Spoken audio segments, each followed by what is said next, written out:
Hello guys, welcome to my channel English Learning Point. Subscribe to my channel if you're visiting for the first time and don't forget to press the bell icon to get the latest update.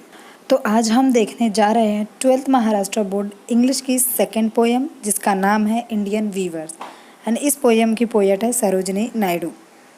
यह बहुत ही famous poet है not only in India but also all over the world. यह poem बहुत ही interesting है जो कि हमारी day to day life से जुड़ी हुई है। पोएम का line by line Hindi explanation देखने से पहले हम पोएट के बारे में थोड़ी सी जानकारी ले लेते हैं। सबसे पहले देखा जाए तो सरोजिनी नायडू जी एक पॉलिटिशियन थी। इसी के साथ साथ में इन्होंने महिलाओं के अधिकार के लिए लड़ा है।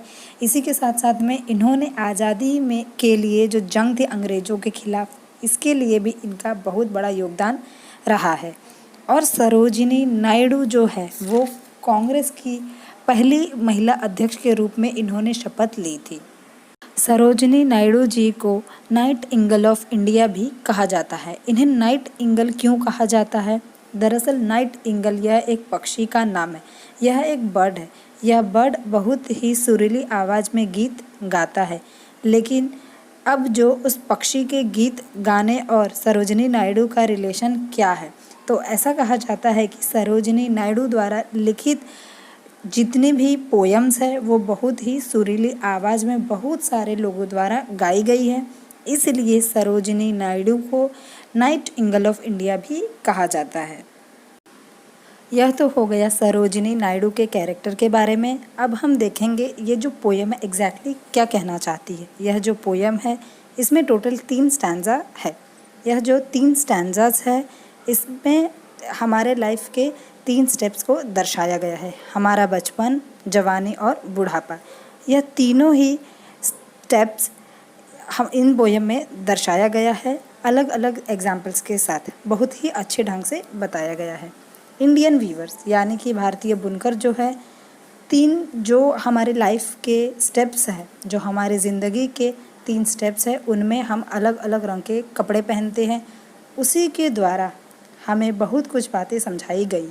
जब हम पोएम का line by line Hindi explanation देखेंगे तब हमें और भी अच्छे से समझ में आ जाएगा। तो अब हम स्टार्ट करते हैं पोएम का first stanza. Weavers weaving at break of day, why do you weave a garment so gay.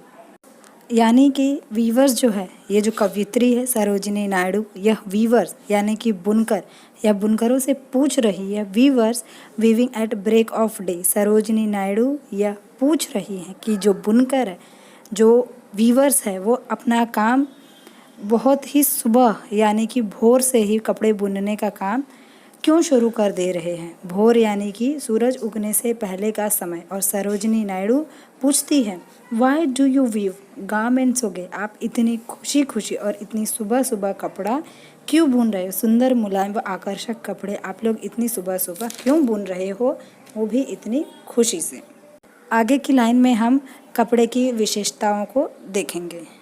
Blue as the wing of halcyon wild. और यह जो कपड़ा है जो वीवर्स बुन रहे हैं वो ब्लू यानी कि नीले रंग का है।